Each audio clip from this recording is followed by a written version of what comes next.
மத்தேயு சுவிசேஷம் 8ஆம் அதிகாரம் 5வது வசனத்திலிருந்து 10வது வசனம் வரைக்கும். நான் 5வது வசனத்தை வாசிக்கிறேன், நீங்கள் 6வது வசனத்தை வாசிக்கணும். 5ஆம் வசனம். இயேசு கப்பர்நகூமில் பிரவேசித்த பொழுது 100க்கு அதிபதி ஒருவன் அவரிடத்திலே வந்து, ஆண்டவரே, என் வேலைக்காரன் வீட்டிலே திமிர்வாதமாய் கிடந்து கொடிய வேதனைப்படுகிறான் என்று அவரை வேண்டிக் கொண்டான். அதற்கு இயேசு, நான் வந்து அவனை சொஸ்தமாக்குவேன் என்றார். 100க்கு அதிபதி பிரதியுத்தரமாக, ஆண்டவரே, நீர் என் வீட்டுக்குள் பிரவேசிக்க நான் பாத்திரன் அல்ல. ஒரு வார்த்தை மாத்திரம் சொல்லும், அப்பொழுது என் வேலைக்காரன் சொஸ்தமாவான். நான் அதிகாரத்துக்கு கீழ்ப்பட்டவனாய் இருந்தும் எனக்கு கீழ்ப்பட்டிருக்கிற சேவகர்கள் உண்டு. நான் ஒருவனை போ என்றால் போகிறான், மற்றொருவனை வா என்றால் வருகிறான். என் வேலைக்காரனை இதை செய் என்றால் செய்கிறான் என்றான். இயேசு இதை கேட்டு ஆச்சரியப்பட்டு தமக்கு பின் செல்லுகிறவர்களை நோக்கி, இஸ்ரவேலருக்குள்ளும் நான் இப்படிப்பட்ட விசுவாசத்தை காணவில்லை என்று மெய்யாகவே உங்களுக்கு சொல்லுகிறேன். ஆண்டவர் இயேசு கிறிஸ்து இந்த உலகத்திலே வாழ்ந்த காலங்களில் நடந்த ஒரு சம்பவம். இந்த சம்பவத்தில் ஒரு ஜெபத்தை நாம் பார்க்கிறோம். 100க்கு அதிபதி, அதாவது பட்டாளத்தில் வேலை செய்கிற ஒரு பெரிய ஆஃபீஸர், அந்த ஆஃபீஸருடைய ஜெபம் நாம் இங்கே படித்தோம். இந்த இடத்துல நாம் பார்க்குற விஷயம் என்னவென்றால், கப்பர்நகூம் என்கிற ஒரு பட்டணத்துக்கு ஆண்டவர் இயேசு கிறிஸ்து வருகிறார். அங்கே ஒரு பெரிய அதிகாரி, பட்டாளத்தில் மிலிட்ரியில் அதிகாரியாக இருக்கிற ஒருவர் இயேசுனிடத்தில் வந்து தன்னுடைய வேலைக்காரனுக்காக வேண்டிக் கொள்ளுகிறான், தன்னுடைய வேலைக்காரனுக்காக ஜெபம் பண்ணுகிறான். அப்பொழுது ஆண்டவர் இயேசு கிறிஸ்து சொல்கிறாரு, சரி வா, நான் வரேன், அவனை வந்து நான் சுகமாக்குறேன் என்று சொல்கிறார். அதற்கு அந்த வேலைக்காரன் சொல்கிறான், நீங்கள் என் வீட்டுக்கு வர்றதுக்கு எனக்கு அந்த அளவுக்கு தகுதி இல்லை, நீங்கள் எல்லா அதிகாரமும் வல்லமையும் பெற்றவராச்சே, நீ ஒரு வார்த்தை சொன்னால் அவங்க நல்லாயிடுவான் என்று சொன்னான். ஆண்டவர் இயேசு கிறிஸ்து அந்த வார்த்தை கேட்டு ஆச்சரியப்பட்டு, இந்த மாதிரி ஒரு விசுவாசத்தை நான் பார்த்ததில்லை என்கிறார். இதை நாம் இங்கே வாசிக்கிறோம். இந்த 100க்கு அதிபதியினுடைய ஜெபத்தில் 7 அம்சங்கள் இருக்குது. நாம் ஜெபம் பண்ணுவதற்காக வந்திருக்கிறோம். நாம் பண்ண போகிற அந்த ஜெபத்தில் அந்த 7 அம்சங்கள் இருக்கும் என்றால், ஆண்டவர் இயேசு கிறிஸ்து நம்முடைய ஜெபத்துக்கும் பதில் கொடுத்து நமக்கும் அற்புதம் செய்வார். அந்த 7 அம்சங்களில் முதலாவது அம்சம் என்ன என்று பார்க்கும் பொழுது, 100க்கு அதிபதி பிறனை நேசிக்கிற ஒரு தன்மை உள்ளவனாய் இருக்கிறான், அல்லது அடுத்தவனை நேசிக்கிற ஒரு மனம் படைத்தவனாக அவன் இருக்கிறான். இந்த 100க்கு அதிபதி வீட்டில் வேலைக்காரனுக்கு உடம்பு சுகமில்லை. வேலைக்காரனுக்கு உடம்பு சுகமில்லைன்னா அவ்வளோ பெரிய அதிபதி, அவ்வளோ பெரிய அதிகாரி, அவருக்கு கீழே 100 பேர் இருக்கிறாங்க வேலைக்காரங்க. ஒருத்தனை வா என்றால் வருவானோ, இன்னொருத்தனை பார்த்து போ இந்த வேலை செய் என்றால் போய் செய்வானோ. அப்படிப்பட்ட அதிகாரம் படைத்தவர் தன்னுடைய வீட்டில் வேலைக்காரனாக இருக்கிறவனுக்காக போய் இயேசுனிடத்தில் ஜெபம் பண்ணுறாரு என்று பார்க்கும் பொழுது, இது பிறனை நேசிக்கிற ஒரு மனசு, அல்லது அடுத்தவனை நேசிக்கிற ஒரு மனசு இந்த 100க்கு அதிபதிக்கு இருக்கிறதாக நாம் இங்கே பார்க்கிறோம். அந்த வசனத்தை நாம் 6ஆம் வசனத்தில் வாசிக்கிறோம். ஆண்டவரே, என் வேலைக்காரன் என் வீட்டிலே திமிர்வாதமாய் கிடந்து கொடிய வேதனைப்படுகிறான் என்று வேண்டிக் கொள்ளுகிறான். அதனால் இந்த 100க்கு அதிபதி தன்னுடைய வேலைக்காரனுக்காக வேண்டிக் கொள்ளுகிறான் என்று பார்க்கும் பொழுது அவன் மேலே அடுத்தவன் மீது பிறன் மீது இருக்கிற அந்த அன்பு இங்கே வெளிப்படுகிறது. அந்த அன்பு இங்கே வெளிப்படுகிறது. மற்றவனை நேசிக்கிற ஒரு மனசு, உன்னை போல பிறனை நேசி என்று இயேசுசாமி சொன்னார். அந்த மனசு இவனுக்கு இருக்கிறதாக நாம் இங்கே பார்க்கிறோம். அருமையான கருத்து பிள்ளைகளே, ஒரு ஜபம் என்று சொன்னால் நாம் நல்லா இருந்தால் போதும்னு சொல்லி நமக்காகவே ஜபம் பண்ணிக்கிற ஜபம் இருக்குதே, அது சரியான ஜபம் இல்லை. அது சுயநலம் நிறைந்த ஒரு ஜபம். அப்படிப்பட்ட ஜபத்தை ஆண்டவர் கூட விரும்ப மாட்டார். ஜபம் என்று சொன்னால் நமக்காகவும் வேண்டிக் கொள்ளணும், மற்றவங்களுக்காகவும் ஜபம் பண்ணணும். சாலமன் ராஜா ஆண்டவரத்தில் ஜபம் பண்ணும்போது அவருடைய ஜபத்தை கேட்ட பிறகு ஆண்டவருக்கு அந்த ஜபம் உகந்த ஜபமாக இருந்துச்சு. அதனால என்று நாம் அங்கே வாசிக்கிறோம். அவர் என்ன ஜபம் பண்ணார்? தனக்காகவும் ஜபம் பண்ணார், மற்றவங்களுக்காகவும் ஜபம் பண்ணார். எனக்கு ஞானத்தை கொடுங்கப்பா அப்படின்னு ஜபம் பண்ணார். மற்றவங்க நல்லா இருக்கணும், அதுக்காக எனக்கு ஞானம் கொடுங்க அப்படின்னு கேட்குறாரு. இந்த ஜபத்தை 1 ராஜாக்கள் 3ஆம் அதிகாரத்தில் நம்ம பார்க்குறோம். 8ஆம் வசனத்திலிருந்து 13ஆம் வசனம் வரைக்கும் வாசித்தா அவர் அங்கே இந்த ஜபத்தை பண்ணுறார். தனக்காகவும் பண்ணுறாரு, மற்றவங்களுக்காகவும் பண்ணுறாரு. அந்த ஜபம் ஆண்டவருக்கு உகந்த ஜபமாக இருந்துச்சான். அதனால் ஆண்டவர் சாலமன் ராஜாவுக்கு அந்த வாலிப பருவத்தில் அந்த ஜபத்தை கேட்டு ஆண்டவர் சந்தோஷப்பட்டு அவர் கேட்காத நன்மைகளையும் ஆசீர்வாதங்கள் எல்லாம் கொடுக்கிறார். அதனால் ஒரு ஜபம் என்று சொன்னால், ஜபம் பண்ண வந்திருக்கிற நீங்கள் உங்களுக்காக மட்டுமே ஜபம் பண்ணுறவங்களா இருக்கக்கூடாது, மற்றவங்களுக்காகவும் ஜபம் பண்ணுறவங்களா இருக்கணும். உங்களை போல் மற்றவங்களும் நல்லா இருக்கணும், உங்களை போல் மற்றவங்களும் கடவுளுடைய நன்மைகளையும் ஆசீர்வாதங்களையும் சுதந்திரித்து கொள்ளணும் என்று நீங்கள் நினச்சி எல்லாருக்காக இந்த 100க்கு அதிபதியை போல பிறனை நேசிக்கிற ஒரு மனப்பான்மையோடு, பிறரை நேசிக்கிற ஒரு மனசோடு மற்றவங்களுக்காகவும் நமக்காகவும் ஜெபம் பண்ணுவோம். ஆனால் கர்த்தர் நம்முடைய ஜெபத்தை கேட்டு சந்தோஷப்பட்டு நமக்கு கேட்காததெல்லாம் கூட கூட்டி தருகிறார்.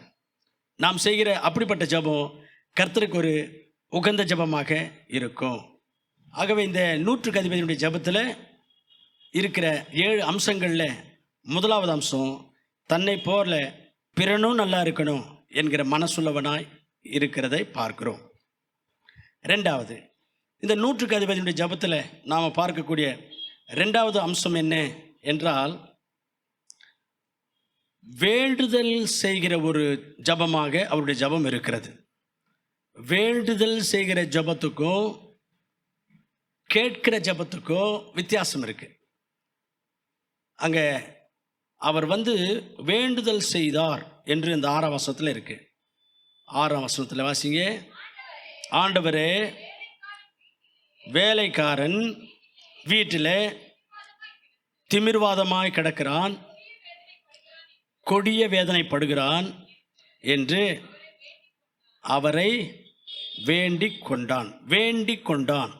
வேண்டிக்கிறதுக்கும் கேட்கறதுக்கும் வித்தியாசம் உங்களுக்கே தெரியும். வேண்டி கேட்கறதுக்கும் வெறுமனே கேட்கறதுக்கும் வித்தியாசம் இருக்கு.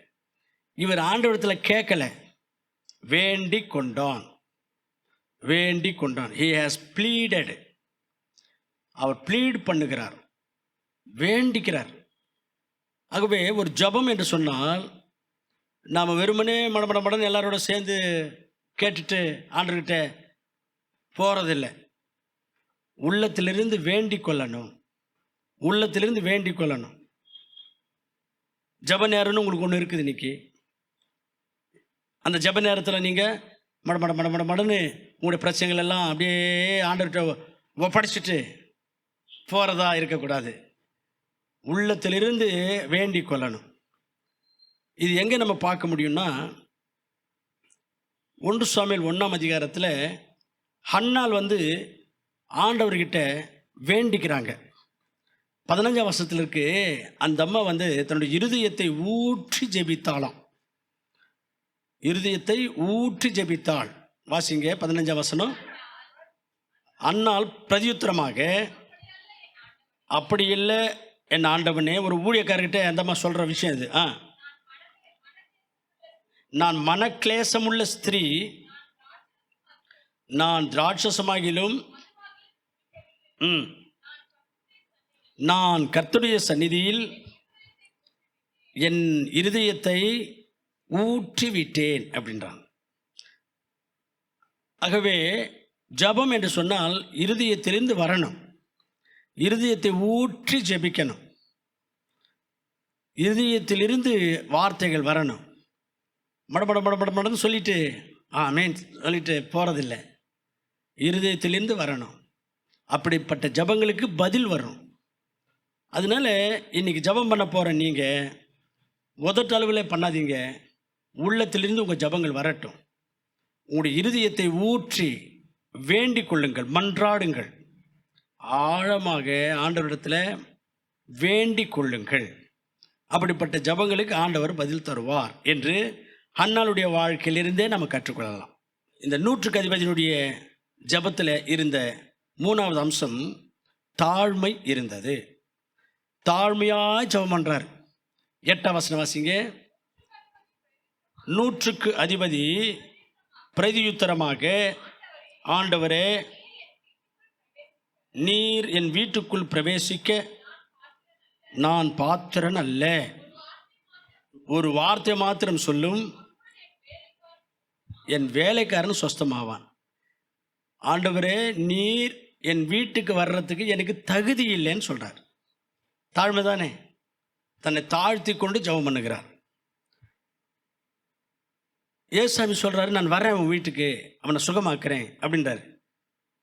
நான் வர்றேன் வீட்டுக்கு வந்து நான் சுகமாக்குறேன் என்று ஏசாமி சொல்கிறார்.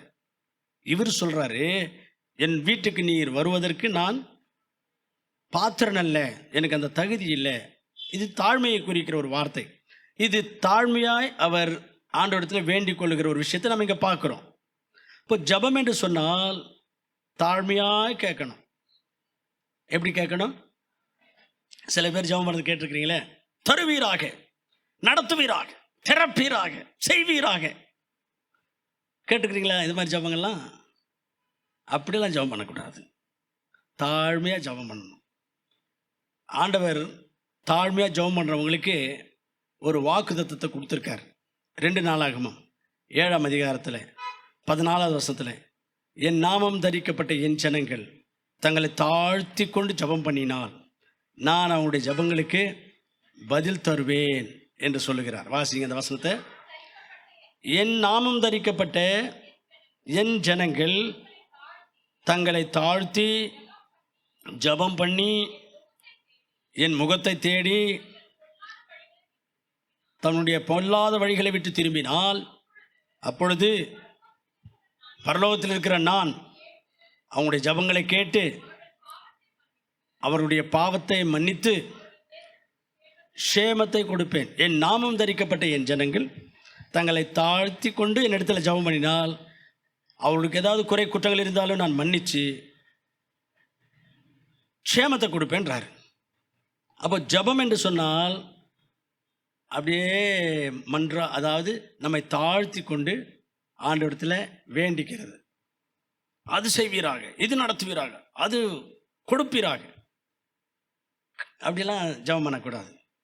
தாழ்த்தி கொண்டு ஜபம் பண்ணணும். இந்த 100க்கு அதிபதியுடைய ஜபத்தில் காணப்படுகிற 3வது அம்சம் தாழ்மை.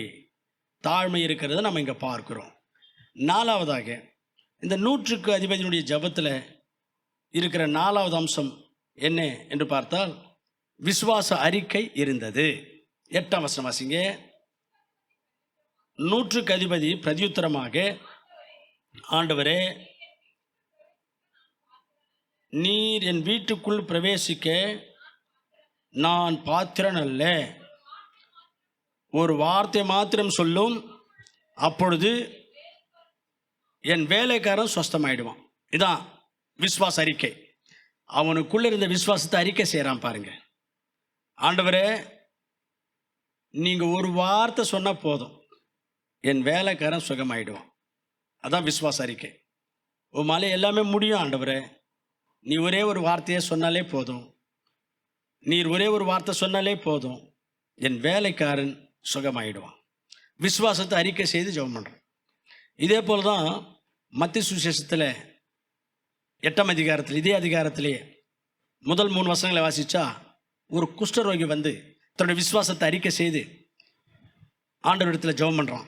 என்ன ஜெபம் பண்ணுறான்? உமக்கு சுத்தமானால் என்னை சுத்தமாக்க உம்மால் முடியும். அப்போது ஒரு ஜெபம் என்று சொன்னால் ஜெபத்தில் என்ன இருக்கணும்? விசுவாச அறிக்கை இருக்கணும். நமக்கு ஆண்டவர் மேலே இருக்கிற அந்த விசுவாசத்தை, நமக்கு ஆண்டவர் பேரில் இருக்கிற விசுவாசத்தை அறிக்கை செய்து ஜெபம் பண்ணணும். ஆண்டவரே, உம்மால் முடியாது என்ன இருக்குது ஆண்டவரே? நீர் சொன்னால் ஆகும், நீர் கட்டளையிட்டால் எதுவும் நடக்கும், நீர் சர்வ வல்லமையுள்ளவர், உம்மால் முடியும் ஆண்டவரே, நீங்கள் செய்யணும் ஆண்டவரே, உம்மை விட்டால் நாங்கள் யாருக்கிட்ட போக முடியும், உம்மால் முடியும் ஆண்டவரே, நீங்கள் செய்யுங்கப்பா அப்படின்னு விசுவாசத்தை அறிக்கை செய்து ஆண்டவரத்தில் ஜெபம் பண்ணணும். ஜெபம் என்று சொன்னால் விசுவாச அறிக்கை இருக்கணும். அப்படி ஒரு ஜெபம் பண்ணும்போது ஆண்டவரிடத்திலிருந்து நாம் அற்புதத்தை பெற்றுக்கொள்ள முடியும், பதிலை பெற்றுக்கொள்ள முடியும், சுகத்தை பெற்றுக்கொள்ள முடியும். ஜெபத்தில் ஆண்டவர் பேரில் இருக்கிற விசுவாசத்தை அறிக்கை செய்யணும். நான் நம்புகிறேன், உம்மால் முடியும், நீங்கள் செய்வீங்கன்னு நான் நம்புகிறேன், நடக்கும்னு நான் நம்புகிறேன். அதுதான் விசுவாச அறிக்கை. இப்படியாக ஒரு ஜெபம் என்று சொன்னால் ஜெபத்தில் விசுவாச அறிக்கை இருக்கணும். இவருடைய ஜெபத்தில் விசுவாச அறிக்கையை நாம் பார்க்கிறோம். இந்த 100க்கு அதிபதியுடைய ஜெபத்தில் இருக்கிற 5வது அம்சம் என்னன்னு சொன்னால், ஆண்டவருடைய அதிகாரத்தை குறித்த ஒரு புரிதல், அறிவு 100க்கு அதிபதிக்கு இருக்கிறதாக நம்ம பார்க்குறோம். ஆண்டவர் இயேசு கிறிஸ்துடைய சக்தி, வல்லமை, அதிகாரம் எவ்வளவு பெரியது என்ற ஒரு புரிதல், அந்த அறிவு இவருக்கு இருந்தது. அதை தான் அவர் சொல்கிறார். 8:9-2 வாசிங்க.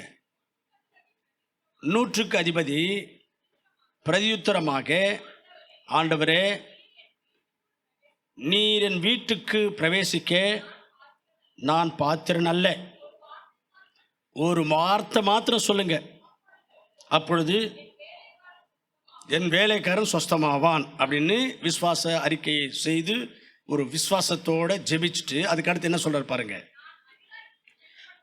நான் ஒரு அதிகாரி, ஆனாலும் வேற ஒரு அதிகாரிக்கு கீழே நான் இருக்கிறேன். அப்படிப்பட்ட ஒரு அதிகாரியாக நான் இருந்து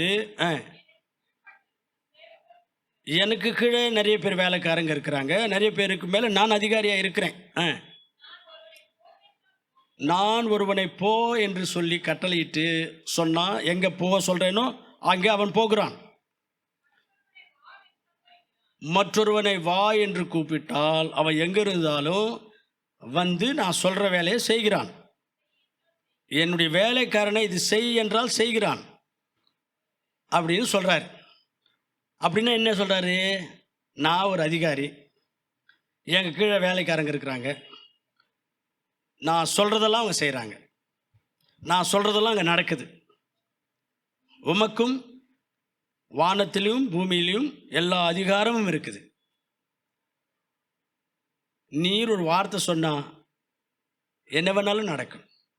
நான் ஒரு வார்த்தை சொன்னால் அது நடக்குதே, வேலைக்காரங்க கீழ்ப்படிஞ்சு செய்கிறாங்களே. உமக்கும் வானத்திலையும் பூமியிலும் எல்லா அதிகாரமும் இருக்குல்ல, நீர் ஒரு வார்த்தை சொன்னால் எது வேணாலும் நடக்குமே என்று இவர் சொல்கிறார். அதை தான் அங்கே நம்ம வாசிக்கிறோம். அருமையான கர்த்தப்பிள்ளைகள், நம்முடைய ஆண்டவருக்கு பைபிளில் நம்ம வாசிக்கிறோம், வானத்திலும் பூமியிலும் எனக்கு எல்லா விதமான அதிகாரமும் கொடுக்கப்பட்டிருக்கிறது என்று சொன்னார். மத்திய சுவிசேஷத்தில் 28ஆம் அதிகாரத்தில் 18, அப்பொழுது இயேசு சமீபத்தில் வந்து அவர்களை நோக்கி, வானத்திலும் பூமியிலும் சகல அதிகாரமும் எனக்கு கொடுக்கப்பட்டிருக்கிறது என்று சொல்கிறத பார்க்குறோம். அப்போது ஜெபம் பண்ண வந்திருக்கிற உங்களுக்கு இந்த ஒரு யோசனை இருக்கணும், இந்த ஒரு ஞாபகம் இருக்கணும்.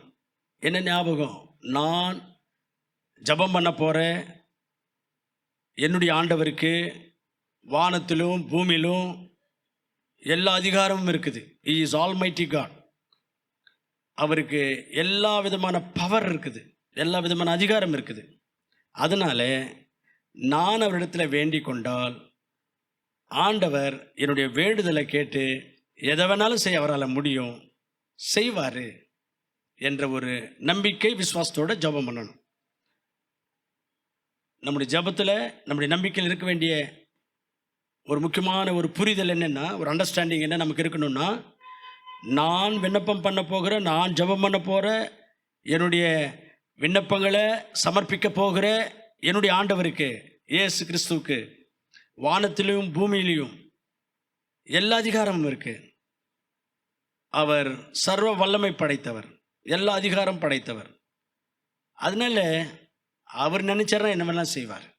அவரால் முடியாதது ஒன்றும் இல்லை, அவரால் எல்லாமே முடியும், எல்லா அதிகாரம் உள்ளவர், செய்வார் என்று நாமோ அந்த புரிதலோடு ஜெபம் பண்ணணும். அப்போஸ்தலனாகிய பவுல் இந்த உலகத்தில் வாழ்ந்த காலங்களில் அவர் நிறைய கஷ்டங்கள் அனுபவித்தார். அதன் மத்தியிலேயும் அவர் எல்லாவற்றையும் சகித்து கொண்டு, எல்லாவற்றையும் தாங்கி கொண்டு, எல்லா பிரச்சனையும் எதிர்கொண்டு, விசுவாசத்தில் சோர்ந்து போகாமல், டிஸ்கரேஜ் ஆகாமல், டிசப்பாயிண்ட் ஆகாமல், கர்த்தருக்காக பெரிய அளவில் ஊழியம் செய்து தைரியமாக முன்னேறதுக்கு காரணத்தை அவர் சொல்கிறாரு. நான் விசுவாசித்து இருக்கிறவர் யாருன்னு எனக்கு தெரியும் அப்படின்றார். 2 தீமோத்தேயு 1ஆம் அதிகாரத்தில் 12வது வசனம். அப்போ நம்முடைய ஆண்டவருக்கு வானத்திலும் பூமியிலும் எல்லா அதிகாரமும் இருக்கிறதுனால அவரிடத்துல ஜெபம் பண்ணுற நமக்கு எல்லாம் அவரால் செய்ய முடியும் என்ற தைரியமும் அந்த விசுவாசமும் அந்த புரிதலும் உள்ளவர்களாக நாம் ஜெபிச்சுட்டு ஆண்டவரிடத்தில் நம்முடைய விண்ணப்பங்களை சமர்ப்பிச்சுட்டு ஒரு திருப்தியோடு, ஒரு நம்பிக்கையோடு, தைரியத்தோடு நாம் கடந்து போக வேண்டும். கர்த்தர் நமக்கெல்லாம் செய்வார். 6வதாக, இந்த 100க்கு அதிபதியுடைய ஜெபத்தில் இருக்கிற இந்த 6வது அம்சம் என்ன என்றால், ஆண்டவருடைய வல்லமை குறித்த புரிதல் இவருக்கு இருந்தது. இதுக்கு முன்னே சொன்ன அந்த பாயிண்டில் ஆண்டவருடைய அதிகாரத்தை குறித்து புரிதல் இருந்துச்சு. இங்கே 9ஆம் வசனத்தில் ஆண்டவருடைய வல்லமை குறித்த புரிதல் அவருக்கு இருந்துச்சு என்று பார்க்கிறோம். இது 6வது அம்சம். 9ஆம் வசனம் வாசிங்க. நான் அதிகாரத்துக்கு கீழ்ப்பட்டவனாய் இருந்தும் ஒருவனை போ என்றால் போகிறான், மற்றொருவனை வா என்றால் வருகிறான், என் வேலைக்காரனை நீ செய் என்றால் செய்கிறான். அதாவது ஆண்டவருடைய வல்லமை குறித்ததான சரியான புரிதல் இவருக்கு இருக்கிறது. ஆண்டவருக்கு ஒரு வல்லமை உள்ள ஒரு கடவுளாய் அவர் இருக்கிறாரு. அவர் ஒரு வார்த்தை சொன்னால் அவர் வார்த்தையிலே எவ்வளோ வல்லமை இருக்கும். அதுபோல் நான் சொன்னால் ஒரு வார்த்தை எல்லாம் நடக்கிறத போல ஆண்டவருக்கு அதை விட அதிகமான வல்லமை இருக்குது. அவர் ஒரு வார்த்தை சொன்னால் எது வேணாலும் நடக்கும் என்று ஆண்டவருடைய வல்லமையை குறித்த ஒரு புரிதல் இவருக்கு இருந்துச்சு. அந்த புரிதல் பவுலடியாருக்கு இருந்ததுனாலே தான் பவுலடியார் அவருடைய பாடுகள் மத்தியில், அவருடைய சித்திரவதைகள் மத்தியில், அவருக்கு இருந்த எல்லா விதமான எதிர்ப்புகள் மத்தியில் சோர்ந்து போகாமல் தைரியமாக எல்லாவற்றையும் சமாளித்து பெரிய ஊழியத்தை நிறைவேற்றினார். அதை 2 தீமோத்தேயு 1ஆம் அதிகாரம் 12ஆம் வசனத்தில் சொல்லுகிறார். வாசிக்கலாம் அந்த வசனத்தை. இது நிமித்தம் நான், அதாவது பவுலடியார் தான் அனுபவிக்கிற பாடுகளை குறித்து சொல்கிறப்போ, அவர் அனுபவித்த பாடுகளை குறித்து சொல்கிறப்போ, இந்த பாடுகளை நான் அனுபவித்து கொண்டிருக்கிறேன், ஆயினும் நான் வெட்கப்பட்டு போக மாட்டேன், நான் அதை நிமித்தம் வெட்கப்பட மாட்டேன். ஏனென்றால் நான் விசுவாசித்திருக்கிறவர் இன்னார் என்று அறிவேன். நான் யாரை விசுவாசிச்சிருக்கிறேன், அவர் எப்படிப்பட்டவர் என்று எனக்கு நல்லா தெரியும். அதனால் எனக்கு வருகிற இந்த பாடுகள், வேதனைகள், உபத்திரவங்கள் மத்தியில் நான் வெட்கப்பட்டு போக மாட்டேன். என் ஆண்டவர் எனக்கு உதவியாக இருப்பார், என் ஆண்டவர் என் தலையை நிமிர்த்துவார், என் ஆண்டவர் எனக்கு வெற்றி தருவார். அவர் மூலமாக நான் எல்லாவற்றையும் சாதிப்பேன், வெட்கப்பட்டு போக மாட்டேன். என் ஆண்டவருக்கு இருக்கிற வல்லமை எனக்கு தெரியும், அவர் யார், அவர் எப்படிப்பட்டவர் எல்லாம் எனக்கு தெரியும் என்று இந்த வசனத்திலிருந்து அவர் சொல்லுகிற விஷயத்தை நம்ம புரிஞ்சுக்கிறோம். ஆண்டவரத்தில் ஜெபம் பண்ண வந்திருக்கிற நாமும் கூட நம்முடைய ஆண்டவர் எவ்வளவு வல்லமை படைத்தவர், எவ்வளவு அதிகாரம் உள்ளவர் என்று அவருடைய வல்லமை குறித்த ஒரு புரிதலோடு கூட ஜெபம் பண்ணணும். நம்முடைய வாழ்க்கையிலையும் கூட எவ்வளோ பாடுகள், பிரச்சனைகள், போராட்டங்கள் இருந்தாலும் அதன் மத்தியில் நம்முடைய ஆண்டவருடைய வல்லமையை நாம் யோசித்து அவருக்கு இருக்கிற அந்த சக்தி, அதிகாரம், வல்லமை எனக்கு வருகிற எந்த போராட்டமானாலும், எந்த வேதனையானாலும், எந்த பிரச்சனையானாலும் தீர்க்க அவரால் முடியும், தீர்க்க வல்லவர், விடுவிக்க வல்லவர் என்ற ஒரு புரிதலோடு கூட ஜெபம் பண்ணி கர்த்தருடைய உதவிகளையும் பரிசுத்த ஆவியினுடைய பலத்தையும் வல்லமையும் தைரியத்தையும் பெற்றுக்கொண்டு கர்த்தருக்காக நாமும் கூட சாதிக்க முடியும். ஏழாவதாக, இந்த 100க்கு அதிபதியினுடைய ஜெபத்தில் இருக்கிற ஏழாவது அம்சம் என்ன என்று பார்க்கும் பொழுது, ஆழமான விசுவாசம். ரொம்ப ஆழமான விசுவாசம் ஆண்டவர் மேலே வச்சிருந்தார். 10ஆம் வசனம், இயேசு அதை கேட்டு ஆச்சரியப்பட்டு தமக்கு பின் செல்லுகிறவர்களை நோக்கி, இஸ்ரவேலருக்குள்ளும் நான் இப்படிப்பட்ட ஒரு விசுவாசத்தை காணவில்லை, கண்டதில்லை என்று சொல்லுகிறார். அப்போ இவருடைய விசுவாசம் ஏசாமியே பாராட்டக்கூடிய அளவுக்கு இவருடைய விசுவாசம் இருக்குது பாருங்கள் இந்த இடத்துல. அதுதான் சொன்னேன், அவருக்கு டீப் ஃபெய்த், ஆழமான விசுவாசம் கடவுள் மேலே வச்சிருந்தார். இவருடைய ஜெபத்தில் அதை ஏசாமி பார்க்குறார். அருமையான கர்த்தப்பிள்ளையில ஆண்டவரிடத்தில் ஜெபம் பண்ண வந்திருக்கிற நாம் கூட ஒரு விசுவாசத்தோடு ஜெபம் பண்ணணும். நம்முடைய ஜெபத்தில் விசுவாசம் இருக்கணும். நம்முடைய ஜெபத்தில் இருக்கிற விசுவாசத்தை ஆண்டவர் பார்க்கணும். அப்படிப்பட்ட வசனங்களை சொல்லி, வாக்குத்தத்தங்களை சொல்லி நம்முடைய விசுவாசத்தை அறிக்கை செய்து நாம் ஜெபம் பண்ணணும். எபிரேயர் நிருபத்தில் 11ஆம் அதிகாரத்தில் 6ஆம் வசனத்தில் இதுதான் சொல்லப்பட்டிருக்குது. தேவனிடத்திலே சேருகிறவன் அவர் உண்டு என்றும் அவரை தேடுகிறவர்களுக்கு பலனளிக்கிறவர் என்றும் விசுவாசிக்க வேண்டும். ஆண்டவரிடத்தில் ஜெபம் பண்ண வந்திருக்கிற நாம அவர் இருக்கிறவராய் இருக்கிறார். அவரிடத்தில் வந்து கேட்டால் பலன் கிடைக்கும் என்று ஆழமாய் விசுவாசிக்க வேண்டும். அப்படிப்பட்ட விசுவாசத்தோட ஜெபம் பண்ணால் நமக்கு கர்த்தர் நிச்சயமாக பதில் தருவார். கர்த்தருடைய மகிமைகள் நம்ம பார்க்க முடியும்.